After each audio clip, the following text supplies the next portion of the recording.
नमस्कार दोस्तों, अगर आप कोई काम करते हैं या फिर आप कुछ बोलते हैं या फिर कोई बड़ा कदम उठाते हैं और उस कदम का आपका दुश्मन पर प्रभाव पड़े, आपका दुश्मन तिलमिला जाए, तो समझे आपने तीर सही जगह लगाया है। और दोस्तों ये बिल्कुल हुआ है। अमेरिका के राष्ट्रपति जो बाइडेन ने हाल ही में ऐतिहासिक निर्णय लिया, ऐतिहासिक फैसला लिया। उन्होंने कहा कि हम बहुत जल्द यानी कि दिसंबर महीना में एक बहुत बड़ा मीटिंग करेंगे, यानी कि दुनिया का जो भी लोकतांत्रिक देश है सबको बैठा के मीटिंग करेंगे, जिसमें 110 से अधिक देश शामिल होंगे। दोस्तों भारत यहाँ पे जाने वाले हैं। और बड़ी बात तो यह है, इस मीटिंग में दोस्तों ताइवान को आमंत्रित कर दिया। कह सकते हैं कि अमेरिका ने चीन के अनुसार आग से खेल लिया। अमेरिका को हमेशा चीन बोलता है कि आग से मत खेलो, आग से खेलोगे तो जल जाओगे। चीन हमेशा भारत को बोलता है आग से मत खेलो। दोस्तों अमेरिका ने चीन को बोला कि ठीक है तुम धमकी दो, हम आग से खेलेंगे, और आग से खेलते हुए ताइवान को न्योता दे दिया।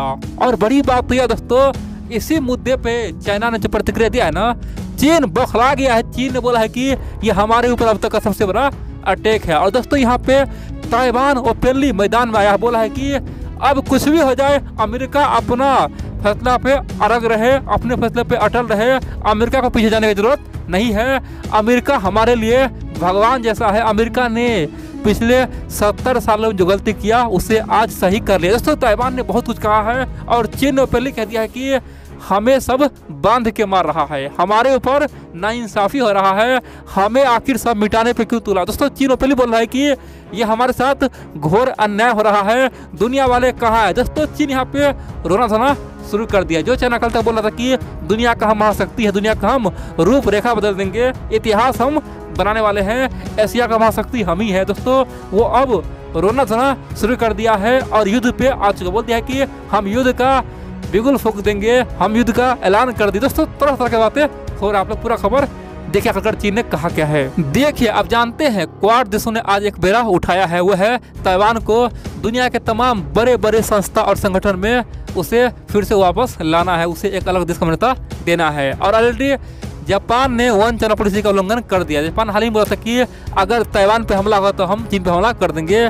ताइवान एक अलग देश। दोस्तों जापान ने ओपनली मैदान में आ चुका है। भारत भी ओपनली वन चाइना पॉलिसी को तोड़ ही चुका है। हाल ही में भारत ने कहा कि बहुत जल्द ताइवान से सेमीकंडक्टर का डील होगा, यानी कि 56,000 करोड़ का दोस्तों भारत सरकार और ताइवान सरकार बीच में सेमीकंडक्टर का डील होगा। कह सकते हैं कि ओपनली भारत ने वन चाइना पॉलिसी का धज्जिया उड़ा दिया, क्योंकि अगर डील होना चाहिए तो चीन से होना चाहिए था, ठीक है, लेकिन हम लोग ओपनली ताइवान से कर रहे हैं, क्योंकि ताइवान तो अलग देश इसीलिए हम लोग कर रहे हैं ना उसके सरकार से। तो यहाँ पे भारत भी अब वन चाइना पॉलिसी को तोड़ ही चुका है और खासतौर पे यहाँ पे ऑस्ट्रेलिया भी तोड़ चुका है। अब दोस्तों बारी यह था कि ताइवान को कहीं पे आमंत्रित किया जाए, वो काम कौन करेगा। तो यहाँ पे सबने बिरा दिया। अमेरिका बोला कि ठीक है भाई तुम महाशक्ति बोलते हो, तुम बोलते हो दुनिया का हम बॉस है, तो एक काम करो तुम पहला कदम उठाओ, ताइवान को पहले एक बड़ा मीटिंग बुलाओ। और दोस्तों इसीलिए अमेरिका ने एक मीटिंग रखा जिसको बोलते हैं लोकतांत्रिक देशों का मीटिंग, यानी कि जो भी लोकतांत्रिक देश है, जो भी समस्या है, लोकतंत्र को कैसे सही किया जाए, आखिरकार क्या करने जो कम्युनिज्म इतना आगे निकल गया, लोकतंत्र पिछड़ रहा है। दोस्तों उस पर मीटिंग हुआ, ठीक है, जिसमें ताइवान को आमंत्रित किया गया। अब क्या हुआ, चीन ने तो पहले बहुत बड़ा बयान देके अमेरिका को धमकी दे दिया, बोला कि देखो ये गलत कर रहे हो, मौका है संभल जाओ, नहीं तो अगर हम अपना चाल चलेंगे तो तुम चारों खाने चित हो जाओगे। दोस्तों चीन के विदेश मंत्री ने कहा कि अमेरिका आज उटपटांग काम कर रहा है, अमेरिका आज बेहद ही गलत काम कर रहा है, आखिरकार हमसे क्या दुश्मनी है, आखिरकार ताइवान को वो न्योता कैसे दे सकता है, उसमें हिम्मत कहाँ से आया। अमेरिका सहित दुनिया के तमाम देशों ने वन चाइना पॉलिसी को माना है, तो आखिरकार ये तमाम देशों को इतना हिम्मत कहाँ से आया। और 110 देशों के बीच में ताइवान शामिल नहीं होगा। दोस्तों चीन ने कहा कि अमेरिका अपना वर्चस्व को फिर से बताना चाह रहा है, वो भी लोकतांत्रिक देश को एक करके, ताकि अमेरिका फिर से सिक्का जम पाए। अमेरिका चाहता है कि इसी बहाने कम से कम दुनिया को एक कर ले और दुनिया को दो हिस्सों में तोड़ना चाहता है, दो हिस्सों में बांटना चाहता है।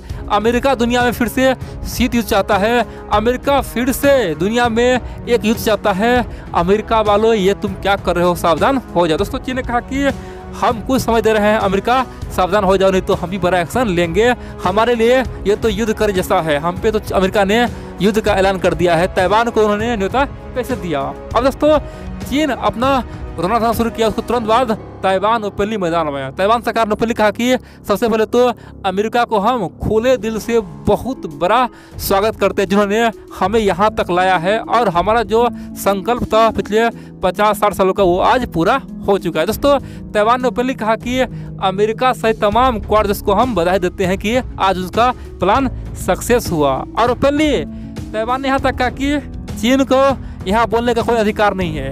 अभी जो अमेरिका किया है वो हमसे किया, हमें बुला रहा है, तो अगर दो देश आपस में कहीं मीटिंग करे या फिर कुछ भी करे तो चीन बोलने वाला होता कौन है? चीन अपने घर में ही शेर बने, दूसरे घर में आने का प्रयास मत करे, नहीं तो उसे कुटाई लग सकती है। दोस्तों, ताइवान ने पहले कहा कि चीन को अगर हिम्मत है तो अपने घर के लोगों को संभाल ले, उइगर मुसलमान को संभाल ले।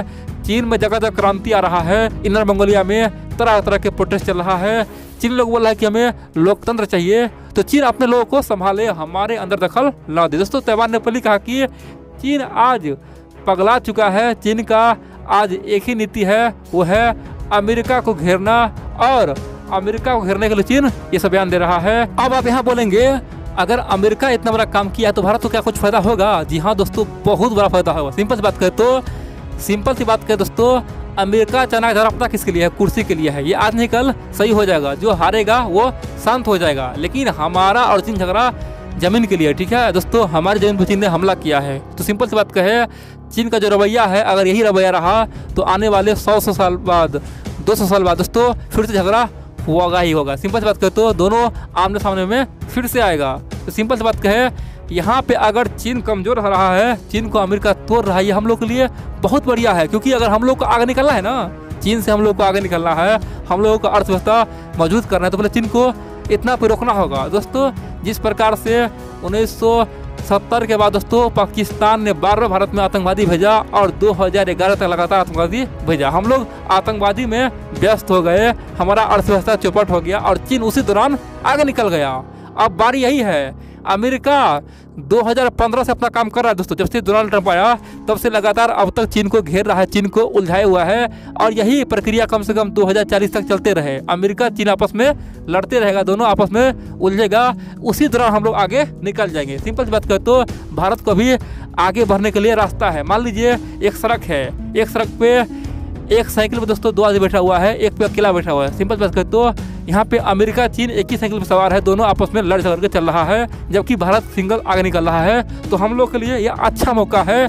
अमेरिका जितना ताइवान का मुद्दा उठाएगा, जितना तिब्बत का मुद्दा उठाएगा, जितना चीन को घेरेगा, उतना ही हम लोग के लिए अच्छा है। ये मत समझे कि अमेरिका एशिया में एंट्री कर रहा है तो नुकसान होगा। दोस्तों, अमेरिका कुछ भी करे चीन के लिए, हम लोग के लिए फ़ायदेमंद है, क्योंकि हम सीधा चीन से लड़ेंगे तो हम लोग का अर्थव्यवस्था स्लो हो जाएगा, हम लोग का जो अर्थव्यवस्था जीडीपी है वो धीरे धीरे कम हो जाएगा, क्योंकि चीन से लड़ेंगे कि हम लोग जीडीपी सुधारेंगे। हाँ, अमेरिका लड़ेगा ना तो दोनों का अर्थव्यवस्था खराब होगा, अमेरिका का भी, चीन का भी, और फायदा किसे मिलेगा? तीसरे आदमी को, वो हम लोग का। दोस्तों, हम लोग देश हित में सोचे, ठीक है? दुनिया में तमाम देश अपने को सोचता है, जिसको फायदा मिलता है वही काम करता है, इसीलिए ये मत समझे कि क्या हो रहा है, ठीक है?